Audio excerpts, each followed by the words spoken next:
বাংলাদেশ থেকে Estonia visa কিভাবে পাওয়া যায় সে বিষয় নিয়ে আজকে আমি আপনাদের মাঝে আলোচনা করব। সবাই ভিডিওটি পুরোপুরি দেখবেন। এস্তোনিয়া ইউরোপের একটি সুন্দর ও আধুনিক দেশ, যারা ঐতিহ্য, সংস্কৃতি এবং প্রযুক্তিতে সমৃদ্ধ। বাংলাদেশি নাগরিকদের জন্য এস্তোনিয়া ভিসা প্রাপ্তি নিয়ে কিছু নির্দিষ্ট প্রক্রিয়া রয়েছে। এই ভিডিওতে আমরা বিস্তারিতভাবে আলোচনা করব বাংলাদেশ থেকে এস্তোনিয়া ভিসা কিভাবে পাওয়া যায় এবং কোন কোন ধাপ অনুসরণ করতে হবে। বাংলাদেশ থেকে এস্তোনিয়া ভিসা কিভাবে পাওয়া যায়? বাংলাদেশ থেকে এস্তোনিয়া ভিসা কিভাবে পাওয়া যায় সেই বিষয়ে আমরা স্টেপ বাই স্টেপ ধারণা দেওয়ার চেষ্টা করেছি। এস্তোনিয়া ভিসা পাওয়ার প্রক্রিয়াটি কিছু ব্যাপার কাজ করে, এই জন্য সঠিক তথ্য এবং প্রয়োজনীয় কাগজপত্র দিতে হয়। চলুন ভিডিওটি দেখে নিই বাংলাদেশ থেকে এস্তোনিয়া ভিসা যাওয়ার সম্পূর্ণ প্রসেস। প্রথম ধাপ, ভিসার ধরন নির্ধারণ করা। কী ধরনের ভিসা আপনার প্রয়োজন? ট্যুরিস্ট ভিসা, পর্যটনের জন্য; স্টাডি ভিসা, পড়াশোনার জন্য; ওয়ার্ক পারমিট, কাজ করার জন্য; সেনজেন ভিসা, অন্যান্য ধরনের ভিসাও থাকতে পারে। দ্বিতীয় ধাপ, প্রয়োজনীয় কাগজপত্র ঠিক করা। পাসপোর্ট অন্তত 6 মাসের বৈধতা থাকতে হবে। ভিসা আবেদন ফর্ম এস্তোনিয়ান দূতাবাস বা কনসুলেটের ওয়েবসাইট থেকে ডাউনলোড করে পূরণ করুন। পাসপোর্ট সাইজের ছবি নির্দিষ্ট মাপ ও মানের হতে হবে। ব্যাংক স্টেটমেন্ট আপনার আর্থিক সামর্থ্য প্রমাণ করার জন্য। ফ্লাইট টিকিট বা রিজার্ভেশন যাতায়াতের প্রমাণ হিসেবে। হোটেল বুকিং থাকার জায়গার প্রমাণ হিসেবে। স্বাস্থ্য বীমা ভ্রমণের সময় কোনো সমস্যা হলে তার জন্য। অন্যান্য কাগজপত্র আপনার ভিসার ধরন অনুযায়ী আরও কিছু কাগজপত্র প্রয়োজন হতে পারে।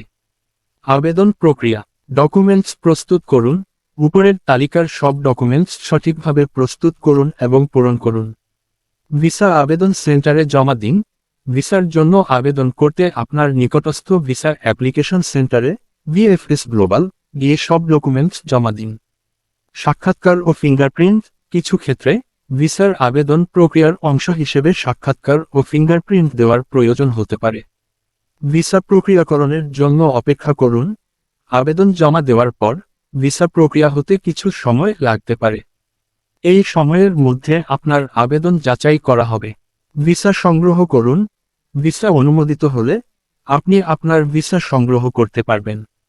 অ্যান্তোনিয়ায় উচ্চতর শিক্ষা গ্রহণের জন্য স্টাডি ভিসা আবেদন করার প্রক্রিয়া একটু জটিল হতে পারে, তবে সঠিকভাবে প্রস্তুতি এবং প্রয়োজনীয় ডকুমেন্টস জমা দিলে সফলভাবে আবেদন করা সম্ভব। ওয়ার্ক ভিসা অ্যান্তোনিয়া এস্তোনিয়া ইউরোপের একটি আকর্ষণীয় দেশ যা প্রযুক্তি ও উদ্ভাবনের জন্য পরিচিত। এখানে কর্মসংস্থানের সুযোগ বাড়ানোর জন্য বাংলাদেশি নাগরিকদের জন্য সেনজেন অঞ্চলভুক্ত অ্যান্তোনিয়ায় কাজের জন্য ওয়ার্ক ভিসা প্রাপ্তি একটি গুরুত্বপূর্ণ প্রক্রিয়া। এই নিবন্ধে আমরা বিস্তারিতভাবে আলোচনা করব কিভাবে বাংলাদেশ থেকে অ্যান্তোনিয়া ওয়ার্ক ভিসা আবেদন করবেন এবং এর জন্য প্রয়োজনীয় ডকুমেন্টস সম্পর্কে। ভিসার জন্য কিছু গুরুত্বপূর্ণ টিপস। ডকুমেন্টস যাচাই সব ডকুমেন্টস সঠিক ও পূর্ণাঙ্গভাবে জমা দেওয়া নিশ্চিত করুন। সঠিক তথ্য প্রদান আবেদনপত্রের সঠিক তথ্য প্রদান করা গুরুত্বপূর্ণ। সময়মতো আবেদন ভিসার জন্য আবেদন করার পূর্বে পর্যাপ্ত সময় নিশ্চিত করুন। বাংলাদেশ থেকে এস্তোনিয়া ভিসা পাওয়া কিছুটা জটিল হতে পারে, তবে সঠিক ডকুমেন্টস এবং প্রক্রিয়ার সাহায্যে এটি করা সম্ভব। প্রয়োজনীয় তথ্য এবং ধাপগুলি পালন করে আপনি সহজেই এস্তোনিয়া ভিসা প্রাপ্তির প্রক্রিয়া সম্পন্ন করতে পারবেন। অতিরিক্ত তথ্য এবং সহায়তার জন্য নিকটস্থ কনসুলেট অফিস বা ভিসা আবেদন কেন্দ্রের সাথে যোগাযোগ করুন। আমাদের আজকের ভিডিও ছিল বাংলাদেশ থেকে এস্তোনিয়া ভিসা কিভাবে পাওয়া যায় এই বিষয়ে বিস্তারিত ভিডিও করা। আশা করি উপরিউক্ত ভিডিও থেকে আপনি উপকৃত হবেন। সবাইকে অসংখ্য ধন্যবাদ। সবাই ভালো থাকবেন।